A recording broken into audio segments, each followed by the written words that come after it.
Picture a nation holding the world's largest proven oil reserves, a country that was once Latin America's wealthiest democracy. Now imagine that same nation where citizens search through garbage for food, where hyperinflation has rendered the currency worthless, and where over 8 million people have fled to escape economic catastrophe. This is Venezuela. And to understand how a nation blessed with unimaginable natural wealth could descend into such devastating poverty, we need to rewind the clock more than a century. Because the seeds of Venezuela's modern collapse were planted not in the halls of Caracas, but in the imperial games played between London and Washington when the 19th century was dying. What you're about to discover is a story rarely told. It's the hidden origin story of Venezuela's tragedy, a tale of how two empires fighting for dominance used a small South American nation as their chess piece, establishing patterns of foreign interference and resource exploitation that would echo through generations and ultimately pave the road to catastrophe. In the final years of the 1800s, Venezuela found itself trapped in a nightmare. The British Empire, which controlled roughly a quarter of the world's landmass, was expanding the borders of its colony, British Guiana, deep into Venezuelan territory. The prize wasn't just empty jungle. Prospectors had discovered massive gold deposits in the disputed region, including some of the largest nuggets ever found. Venezuela was powerless. It was a weak republic, constantly destabilized by civil wars and military coups. When it protested Britain's territorial expansion, London simply ignored it. What could a small South American country do against the empire that ruled the seas? In desperation, Venezuela turned to its northern neighbor. It hired an American lobbyist named William Scruggs, who crafted a brilliant propaganda campaign. He wrote a pamphlet called British Aggressions in Venezuela and sent it to every politician and newspaper in Washington. His message was explosive. Britain was violating the Monroe Doctrine, the sacred principle that declared the Americas off-limits to European colonization. The timing couldn't have been better. The United States in 1895 was a nation looking for a fight. The frontier had closed. American industry had exploded, with steel production surpassing Britain's. The economy was suffering from depression, and there was a restless energy in the country, a feeling that America had grown up and deserved recognition as a world power. President Grover Cleveland's Secretary of State, Richard Olney, saw an opportunity. In July 1895, he drafted a diplomatic note to Britain that would become legendary for its audacity. In it, he declared that the United States was practically sovereign on this continent, and that American authority was law in the Western Hemisphere. He demanded Britain submit the border dispute to arbitration. When British Prime Minister Lord Salisbury finally responded months later, his reply was dismissive. He lectured the Americans on history and law, rejected the Monroe Doctrine as irrelevant, and refused to budge. Britain would not be dictated to by upstart Americans. Cleveland's response was to threaten war. In December 1895, he told Congress that America would determine Venezuela's borders itself and would resist by every means in its power any British attempt to cross that line. Congress erupted in applause. The American public went wild with patriotic fervor. War seemed inevitable, but then something remarkable happened. Britain blinked. The British Empire, which had faced down Napoleon and dominated global trade for a century, backed down. Not because American military might frighten them, the Royal Navy was still vastly superior, but because Britain suddenly realized it could no longer afford to make enemies everywhere at once.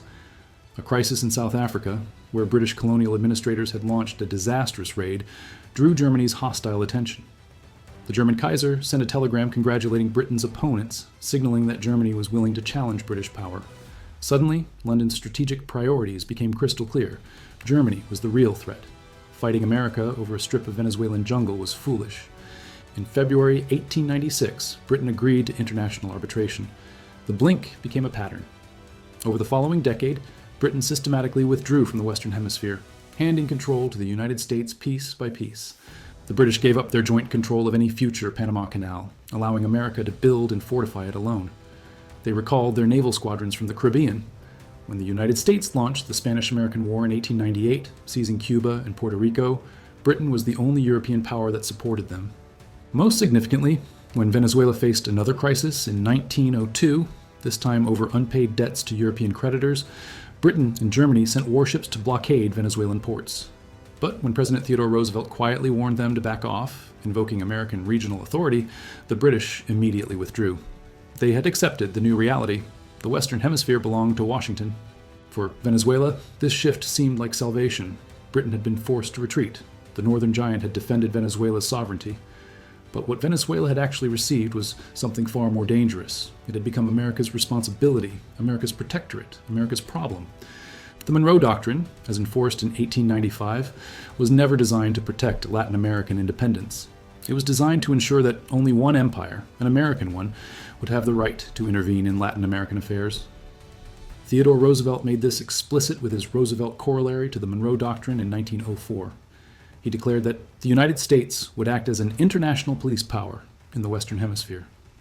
If Latin American nations misbehaved, meaning if they threatened American interests or failed to pay debts to American companies, Washington would intervene to fix the situation. For Venezuela, this meant that its fate was now tied inextricably to decisions made in Washington. And critically, those decisions would be driven by one overwhelming American interest: oil. At the beginning of the 20th century, Venezuela discovered it was floating on an ocean of petroleum. The first commercial oil well was drilled in 1914 near Lake Maracaibo.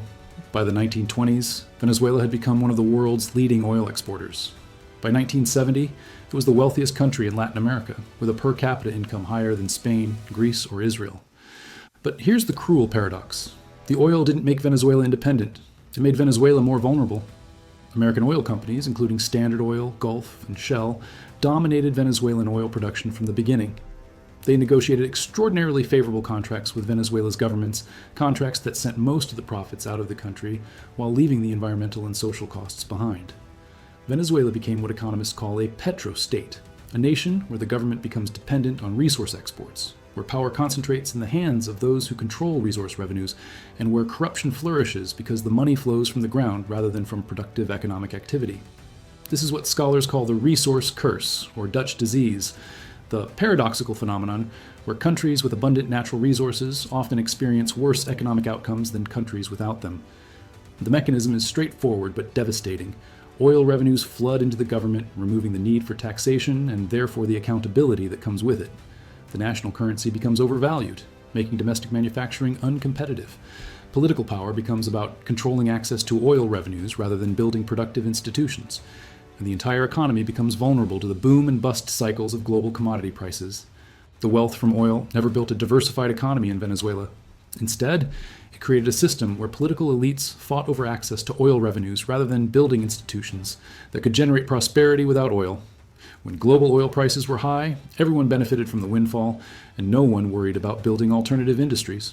When prices fell, the country suffered economic collapse because there was nothing else holding up the economy. Agriculture declined as Venezuela found it cheaper to import food than to grow it domestically. Manufacturing withered as imported goods flooded in. Education and infrastructure investments were inconsistent, depending on whether oil prices were up or down in any given year. The professional class and entrepreneurs focused on extracting value from the oil sector rather than building new industries. The pattern established itself early. By 1978, despite decades of oil wealth, Venezuela's economy began a long decline. The country had failed to invest oil revenues in building economic diversity. Non-oil industries withered and died. Venezuela became heavily dependent on imports, importing roughly 70% of the food its citizens consumed, despite having excellent agricultural land. When oil revenues fell, there was nothing to fall back on. The country couldn't feed itself, couldn't manufacture its own goods, couldn't generate prosperity without oil exports. And the American influence over Venezuela during this period was both economic and political, and it was pervasive. Washington consistently supported Venezuelan governments that protected American business interests, particularly in oil. The United States wasn't particularly concerned about whether these governments were democratic or authoritarian, efficient or corrupt. The only thing that mattered was whether American oil companies could operate profitably. And when governments seemed too nationalistic or threatened to assert more control over oil resources, they faced American pressure, diplomatic, economic, and sometimes covert. The Central Intelligence Agency maintained close relationships with elements of Venezuela's military and political elite, ensuring that American interests would always have advocates within the Venezuelan power structure. This dynamic came to a head with Hugo Chávez. When Chávez came to power in 1998, he wasn't primarily an ideological socialist. He was responding to a real crisis. Venezuela's political system had completely exhausted itself. The two major parties that had alternated power for decades had become hopelessly corrupt. They had presided over economic decline, growing inequality, and the squandering of oil wealth through corruption and mismanagement. Poverty had increased dramatically. The middle class was angry. The poor were desperate. Chávez channeled that anger with his promise of a Bolivarian revolution that would redistribute oil wealth and give voice to Venezuela's excluded masses. Initially, his program showed results. Poverty rates fell, literacy improved, healthcare access expanded. But the foundation was shaky. These programs were funded entirely by high oil prices, not by building a sustainable economy. His crime, from Washington's perspective, wasn't implementing social programs or even his fiery anti-American rhetoric. It was asserting Venezuelan control over Venezuelan oil resources. He renegotiated contracts with foreign oil companies, demanding a much larger share of profits for the Venezuelan state. He used oil revenues to fund social programs domestically and to support allied governments throughout Latin America, creating a network of leftist governments that were skeptical of American power. He aligned Venezuela with other governments that challenged American dominance: Cuba, Russia, Iran, China. He also systematically weakened the independence and professional capacity of PDVSA, Venezuela's state oil company, by firing thousands of experienced workers and replacing them with political loyalists. This would prove catastrophic in the long run, but in the short term, it gave him tighter control over oil revenues. The United States had tolerated corrupt Venezuelan leaders for decades, as long as they protected American corporate interests and maintained alignment with American foreign policy. But a leader who challenged American economic dominance, who offered an alternative model for Latin America, and who used oil wealth to support America's geopolitical rivals, that was unacceptable. It violated the unwritten rule that had governed American-Venezuelan relations since 1895. Venezuela could govern itself as long as it didn't threaten American interests. The pattern established in 1895, that America had the right to intervene in Venezuela when American interests were threatened, never went away. It simply evolved with the times. In April 2002, elements of the Venezuelan military, with documented connections to American officials and funding from American organizations, attempted a coup against Chávez. Business leaders and opposition media coordinated with the plotters. Chávez was kidnapped and briefly held on an island military base while a business executive was sworn in as interim president. The George W. Bush administration, almost alone in the international community, immediately recognized the coup government. This recognition was premature and revealing. It showed that Washington was not merely passive, but actively supportive of Chávez's overthrow. But the coup collapsed within 48 hours. Massive popular protests and loyal military units demanded Chávez's return.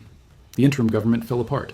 Chávez was restored to power, and the failed coup became a rallying cry for his movement. Declassified documents later revealed that American intelligence services had prior knowledge of the coup plotting and had been in contact with the conspirators. American organizations had provided funding to opposition groups involved in destabilizing the government. While debate continues about the exact extent of American involvement, the pattern was clear enough to Chávez and his supporters. The United States had tried to overthrow a democratically elected government because it didn't like his policies. The coup failed, but it set the stage for 2 decades of confrontation. Chávez deepened his anti-American rhetoric, casting himself as a David standing up to the American Goliath. He moved Venezuela closer to America's geopolitical rivals, not just rhetorically, but through concrete military, economic, and diplomatic partnerships. He became the face of Latin American resistance to American power, inspiring left-wing movements across the continent. And critically, his economic mismanagement, combined with increasing American sanctions and diplomatic pressure, began to hollow out Venezuela's oil industry and economy.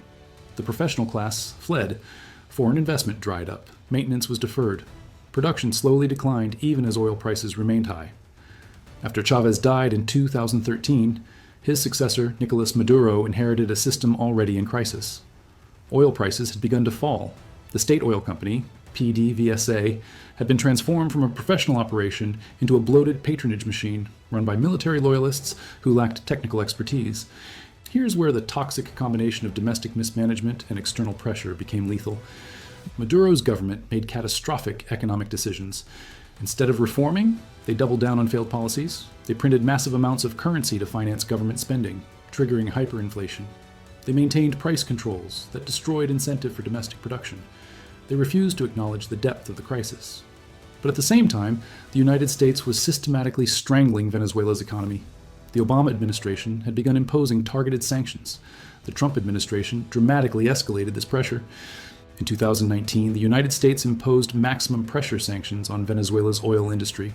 More significantly, they imposed secondary sanctions, meaning any country or company that did business with Venezuela's state oil company would also face American sanctions. This effectively cut Venezuela off from the global oil market. A country with the world's largest oil reserves couldn't sell its oil through legitimate channels. Production collapsed. The government's main source of revenue evaporated. American officials were explicit about their goal: regime change. They recognized an opposition politician, Juan Guaidó, as Venezuela's legitimate president, even though he had never won a presidential election. They encouraged international isolation of Maduro's government. The result was economic annihilation. Between 2013 and 2023, Venezuela's economy contracted by 74%. This wasn't just an economic crisis, it was the fifth largest collapse in living standards in modern history, comparable to countries that had experienced war or state collapse. 8 million Venezuelans, more than a quarter of the population, fled the country. Those who remained faced shortages of food, medicine, and basic goods. Hospitals ran out of supplies. Preventable diseases that had been eradicated returned. People began dying from lack of access to medicine. Here's the uncomfortable truth that connects Venezuela's crisis to events from 127 years earlier. The framework established when Britain blinked and America asserted dominance in the Western Hemisphere never disappeared. Venezuela never fully achieved genuine sovereignty. From 1895 onward, its fate was tied to American decisions about American interests. When Venezuelan governments aligned with Washington, they prospered, or at least they survived. When they challenged American economic or geopolitical interests, they faced the consequences. The pattern of resource extraction established during the oil boom created a fundamentally unstable economy.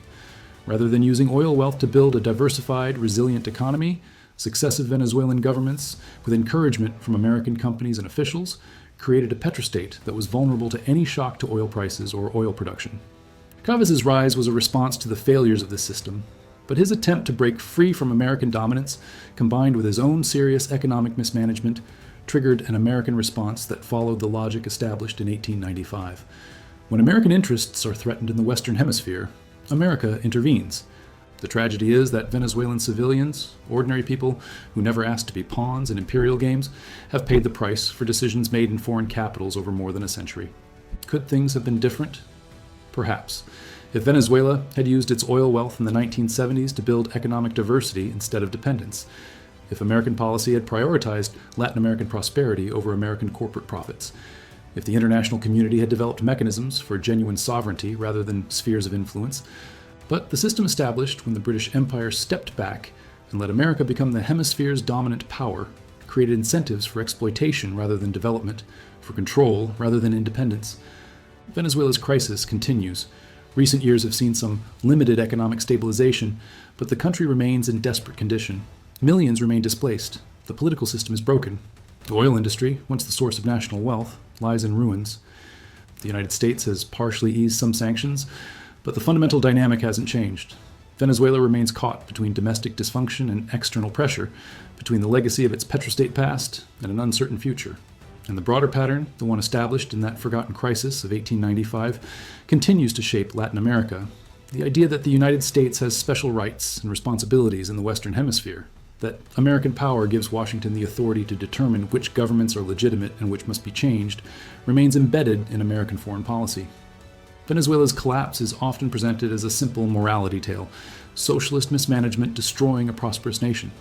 But the reality is far more complex. It's a story about how empires shape the fates of smaller nations, about how patterns of intervention and exploitation can persist across generations, about how the struggle between great powers in one era can create the conditions for catastrophe in another.